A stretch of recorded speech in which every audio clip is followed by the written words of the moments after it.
The unsurpassed, penetrating, and perfect truth is seldom met with, even in 100,000 myriad kalpas.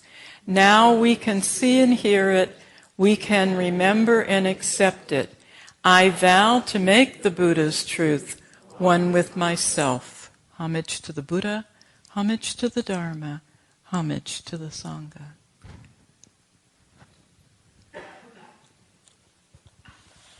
I'm not sure what there is to say after those 2 chapters of the Shishogi. That kind of said it all, didn't it? This is our Transfer of Merit Ceremony Sunday, and we do different things, but what we did this morning was recite chapters 4 and 5 of the Shishogi and sing the dedication of merit and the adoration of the Buddha's relics. So I think we're in pretty good shape. I wanted to thank Reverend Master Mayon for inviting me to offer this bit of Dharma, and also to thank you, especially Reverend Master Mayon, for your sympathetic advice this past week, which had a lot to do with what I'm going to try to say to you. So I will start with a little personal anecdote, and I'll try to keep it fairly short. I went through what seems to be now and then a prolonged period of the blahs. That's all I can put it. Although when I looked up the definition of blah in the dictionary, I think it said boredom, and I certainly have never felt bored here. But it did say a general feeling of discomfort and dissatisfaction.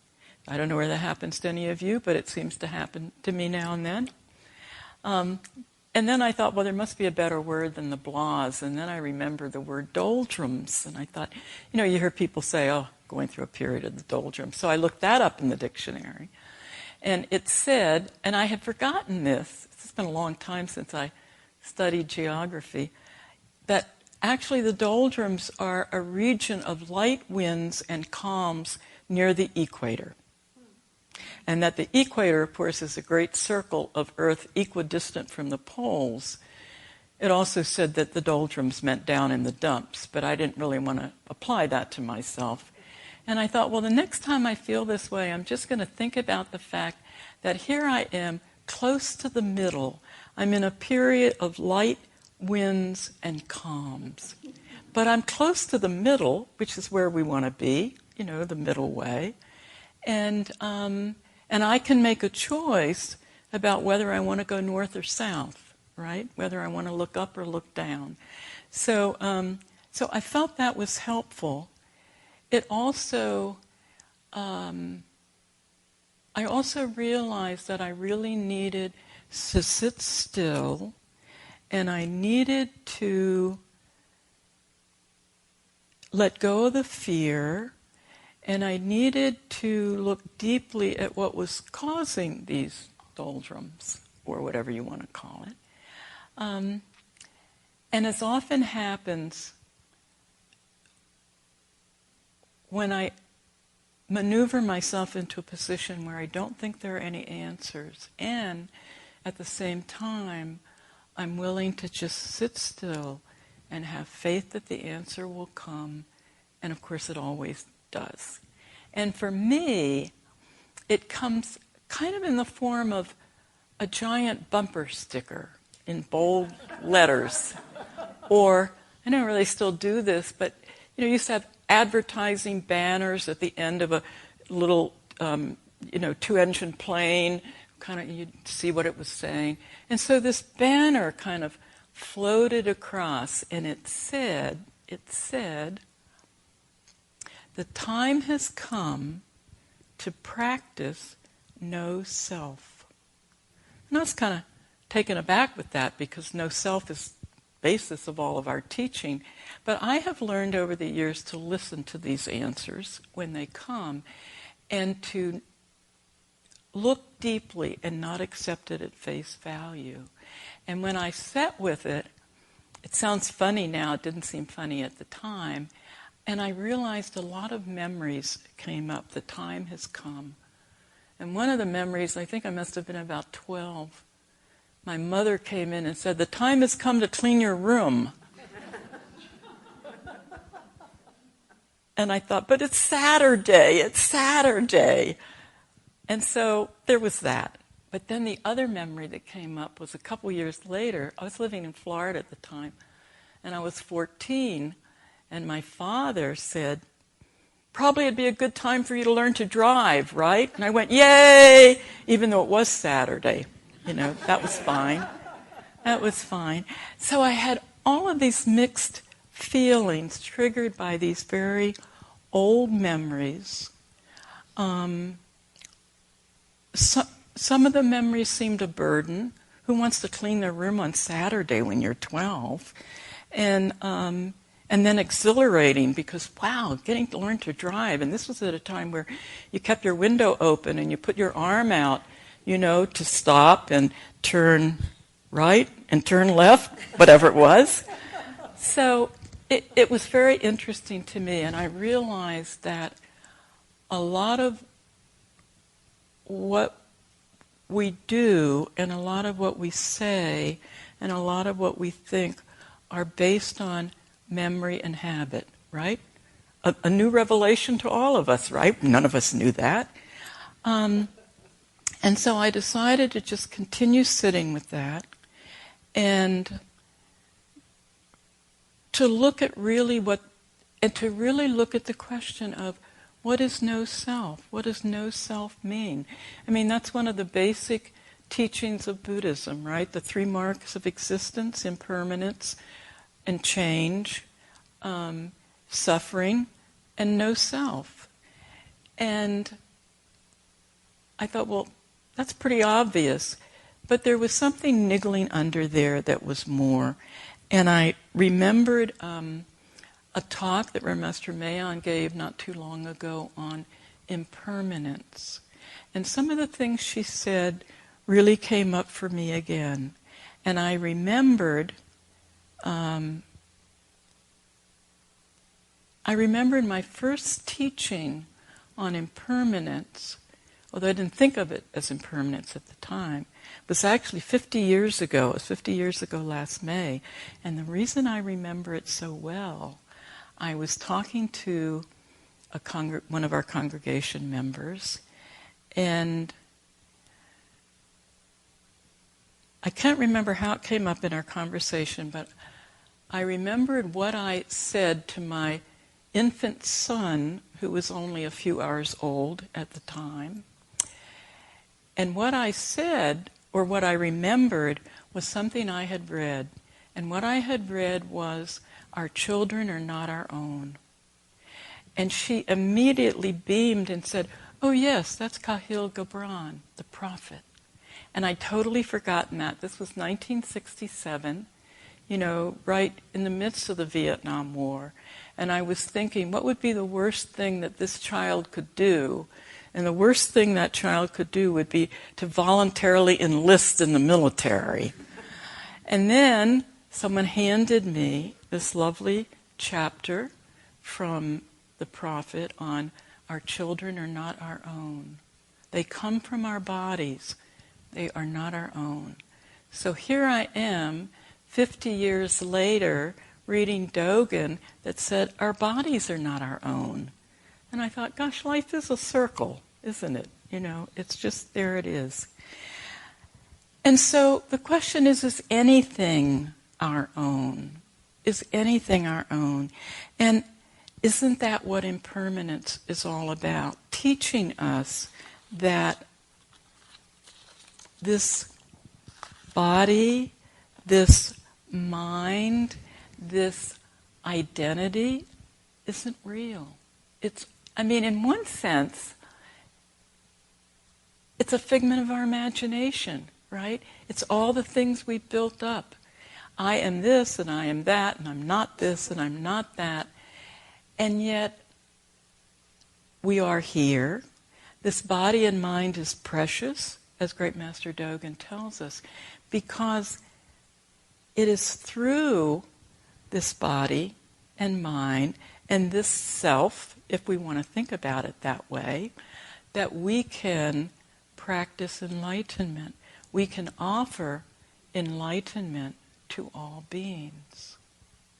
So when I think about the practice of no self, I think about it as a journey.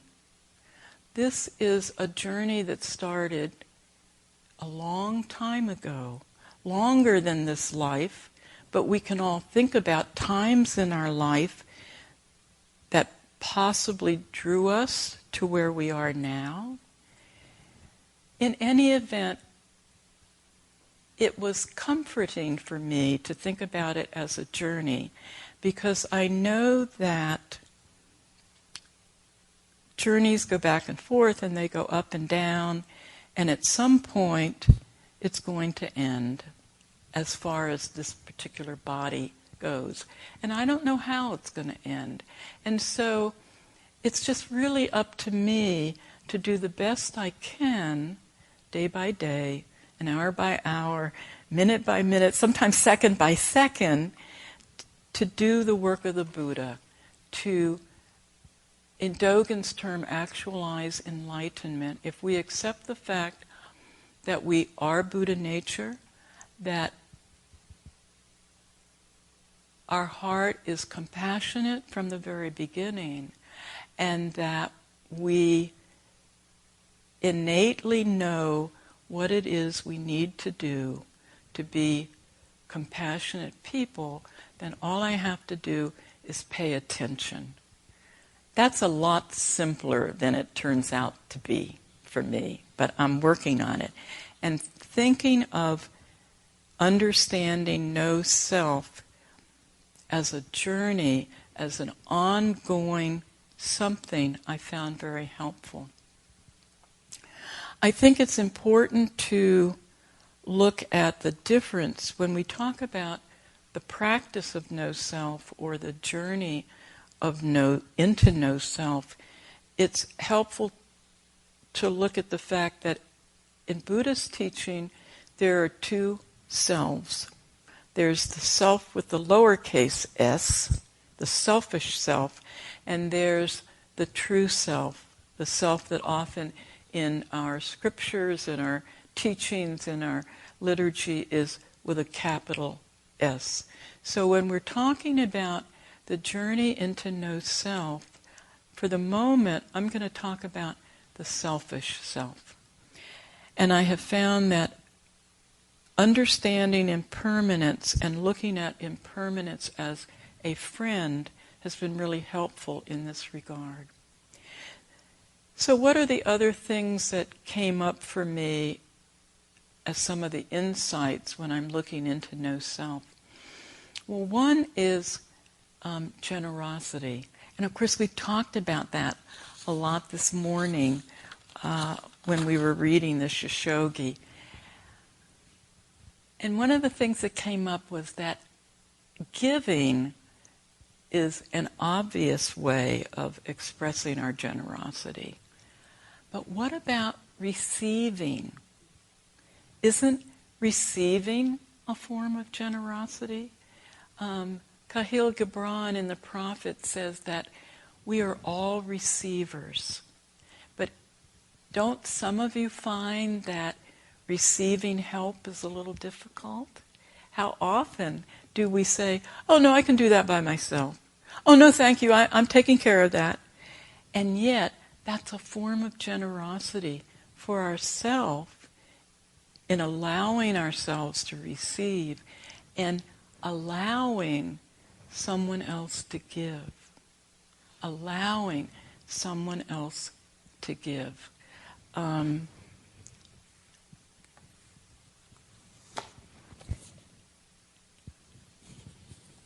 This is what Kahlil Gibran says.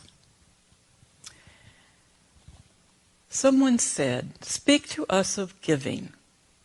And the answer came, "You give but little when you give of your possessions. It is when you give of yourself that you truly give." And isn't that what Buddhist training is all about? In a recent talk, Reverend Master Mugo talked about faith in the Bodhisattva path.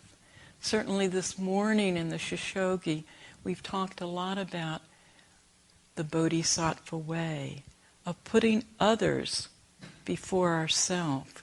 Is that not the giving that we want to do? And it doesn't mean that we don't make, if we're able, monetary contributions, that we don't make offerings of food, but basically we want to give ourselves. So how do you give yourself with a capital S? How do you give your true self if the little selfish self is still clinging there saying, I don't have time to do this, I don't have time to do this, somebody else can do this, no, everything is fine, etc. So we have to pay great attention to all of our actions, to every single thing that we do, and ask ourselves, am I giving as much as I can of whatever I have at the moment? And am I willing to receive whatever offerings are given to me?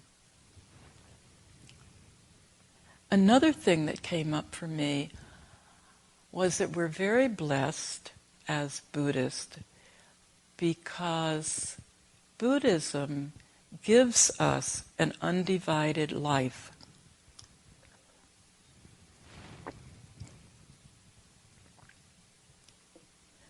I think that all of us long for our life to be whole, to be one and undivided, not split into all these little parts.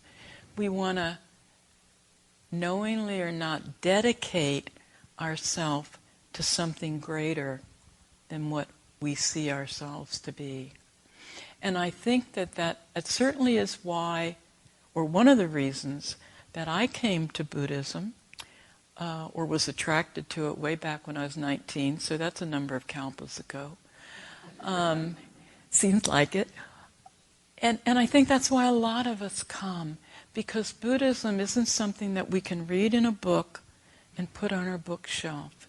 It isn't something that we practice on Saturdays or Sundays or Fridays. It's every single day. I think we seek Buddhism because it's demanding. It doesn't let us off the hook. And I thought again, when I was reading the prophet, I actually looked in the prophet to find that poem that I had remembered from way those 50 years ago. And I found that nice thing on giving, and then I thought, well, I wonder what he has to say about religion. So this is what a couple of sentences that I read and thought, gee, that's very nice. I won't read you the whole poem. They're several pages long. He said, your daily life is your temple and your religion. And whenever you enter into it, take with you your all. So give it everything we've got. Take everything to put into our daily life, because, back to impermanence, tomorrow may not come. Am I going to put off saying thank you? Am I going to put off writing that thank you note? Am I going to put off sweeping the cloister? What if I die overnight? You know, somebody else can sweep the cloister, but no one else can say thank you from me. No one else can write that thank you note from me. No one else can make that apology for my anger or my short-temperedness. So we put our all into our daily life. And of course, when you talk about daily life, you can't talk about daily life without talking about the precepts, because the precepts are the daily life of the Buddha. And it seems to me that the precepts can be, if we let them, a real guideline for an undivided life. The other book that has been quite influential for me over the past few weeks has been Invoking Reality by the late John Dado Laurie. I believe it's Mountains and Rivers Order, New York, I think. And this is what he had, and he talks about practicing the precepts as practicing no self. And here's the way he puts it.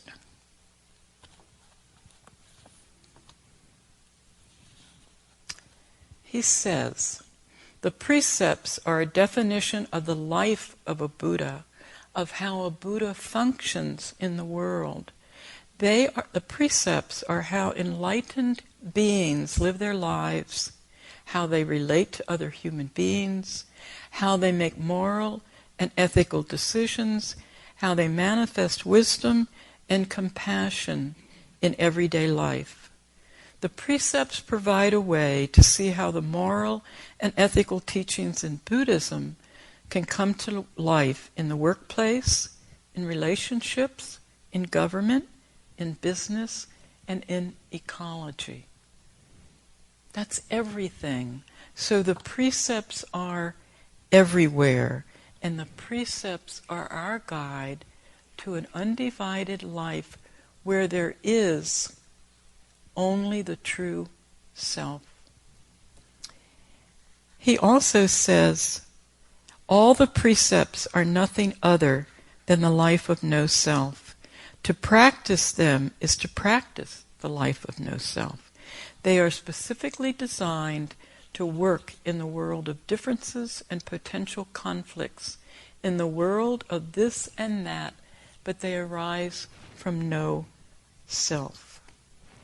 So this was actually new to me, to think of the precepts as a vehicle for taming, if you will, the selfish self and allowing the true self to arise.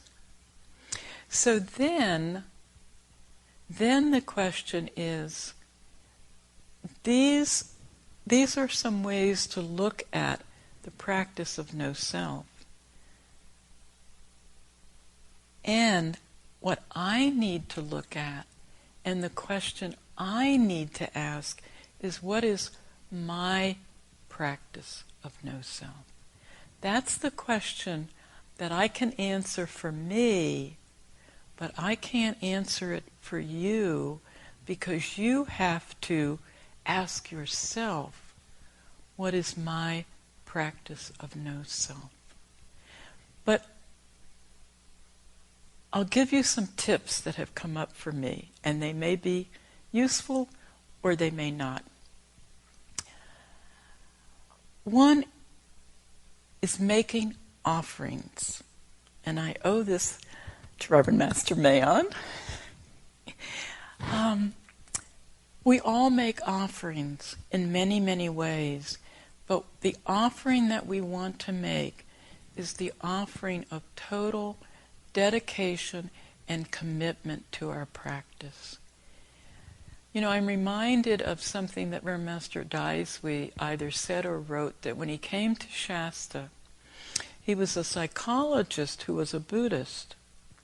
But after a while, he realized he was a Buddhist who was a psychologist. And I obviously have never forgotten that.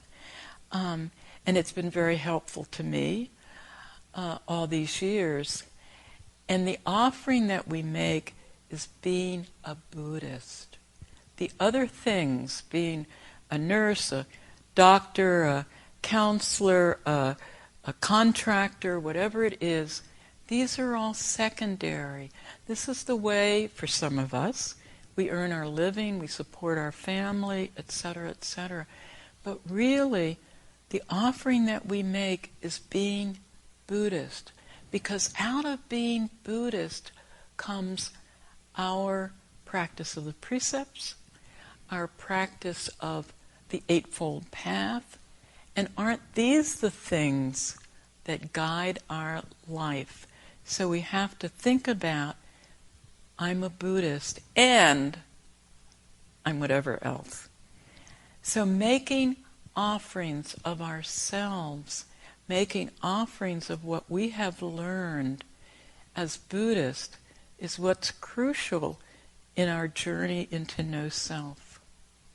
We also need to take responsibility. You know, Reverend Master Jiyu would say, and I think it's probably written down somewhere in Word 2, that Buddhism is for spiritual adults.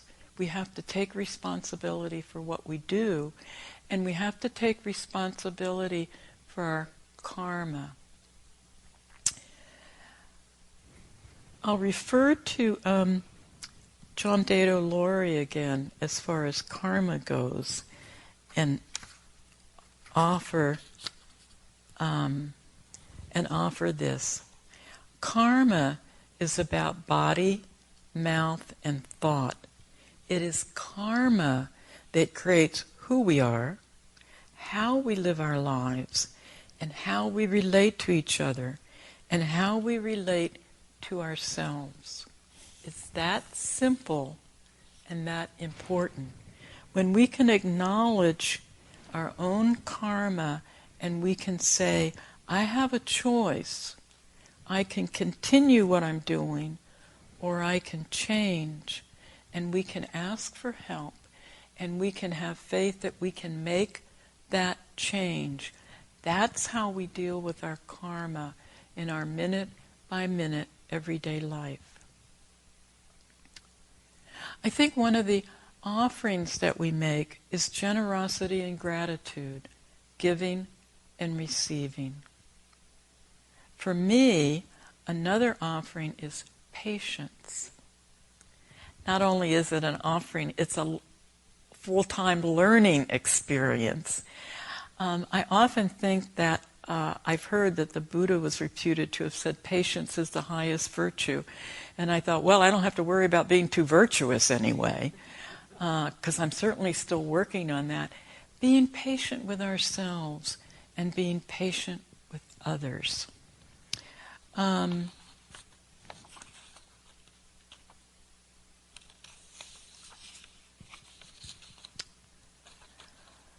Looking at our language of body, speech, and mind. Language has a lot to do with what we convey to other people and what we convey to ourselves. And I've realized that I could do a lot better. I'm doing fairly well in my language to other people. I don't do so well in my language to myself, and I'm working on that. I was also, again from invoking reality, intrigued with what Dado Laurie had to say about the language of the body.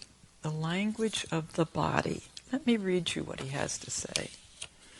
Body language speaks outwardly and inwardly. Outwardly and inwardly.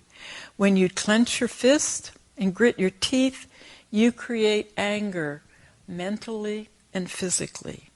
When you place your hands in the cosmic mudra, in other words, the mudra that we use when we sit in meditation, you create a state of consciousness that reflects introspection and peace. What we do with our bodies is who we are.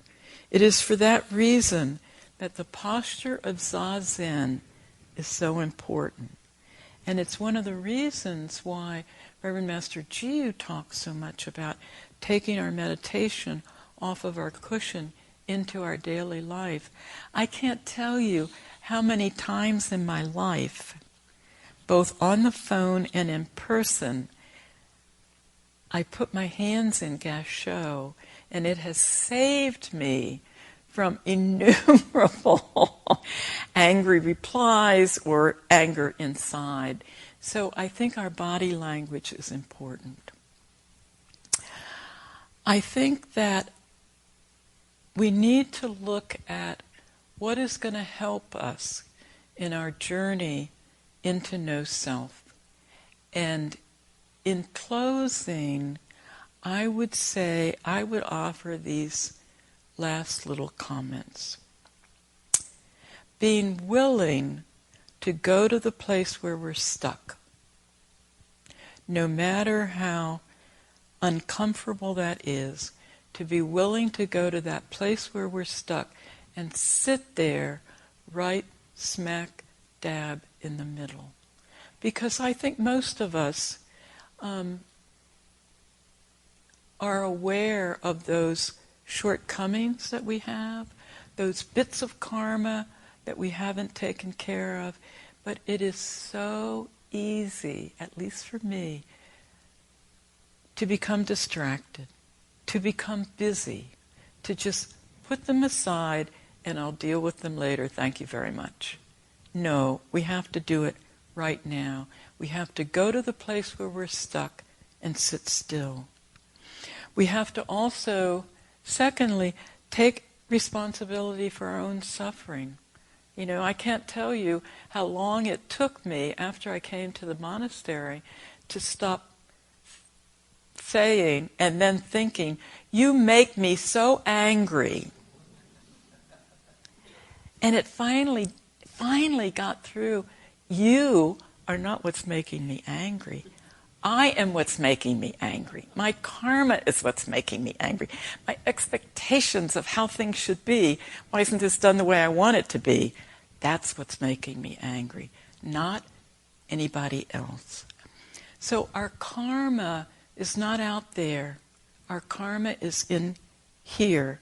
It's in the same place, believe it or not, it's in the same place as that innate heart of compassion. It's in the same place as our Buddha nature. And it is longing to be cleansed. It is longing to have us say, thank you for being there. Thank you for showing me what I need to do. And this is what I'm going to do. So when we talk about generosity, we can also be generous to our karma. And we can say, thank you. Because here's an opportunity to not give. Here's an opportunity to not give that karma to the next rebirth, but to take care of it ourselves with love and respect and determination. I think we need, in our journey to know self, to look at time, to look deeply at how we use our minutes and hours and days. Am I truly using my time in a way that will benefit self and other? I think along with that, we need to look at what we fill our minds with. What we fill our minds with. How much time am I spending looking at the news? How much time am I spending listening to something that doesn't benefit me or others? Another thing that's been helpful for me in dealing with all this is the comfort zone. There have been at least 2 very nice articles in recent journals on the comfort zone and moving out of the comfort zone. And I think we all have a personal comfort zone that's individual for each of us. We can't exist comfortably if we're going to truly let go of ourselves, because it's going to be uncomfortable. And once we realize that it's okay to be uncomfortable, I don't have to be warm and snuggly and cozy all the time. We can just accept that this is part of Buddhist practice. And I think another thing for me that helps is the realization that, yes, I really can put others foremost. You know, in Shantadeva's Way of the Bodhisattva, he has this nice verse. I didn't bring it with me to recite the whole thing. To exchange self for others. As long as space, this is as much as I remember of it, as long as space abides, so too may I abide, to alleviate the suffering of the world, to exchange self with others. It's not something that we can understand in our heads. It's something that you have to sit with and understand in your heart. But a good beginning to exchanging self for others is to put others foremost. And Great Master Dogen talks about this in the Shishogi. Isn't that the Bodhisattva path? Being willing to put someone else's welfare ahead of our own. And the final thing that I'd like to say about the journey into no self is I think of it both as a journey into no self, and I think about it as the practice of no self. And when I think about the term practice, I want to make it clear this is not a rehearsal. This is not a rehearsal. Practice is our everyday life. It's practicing, it's putting into practice, it's doing, and that practice is both commitment and action, and it's a dedication to fulfilling our vow to help all beings.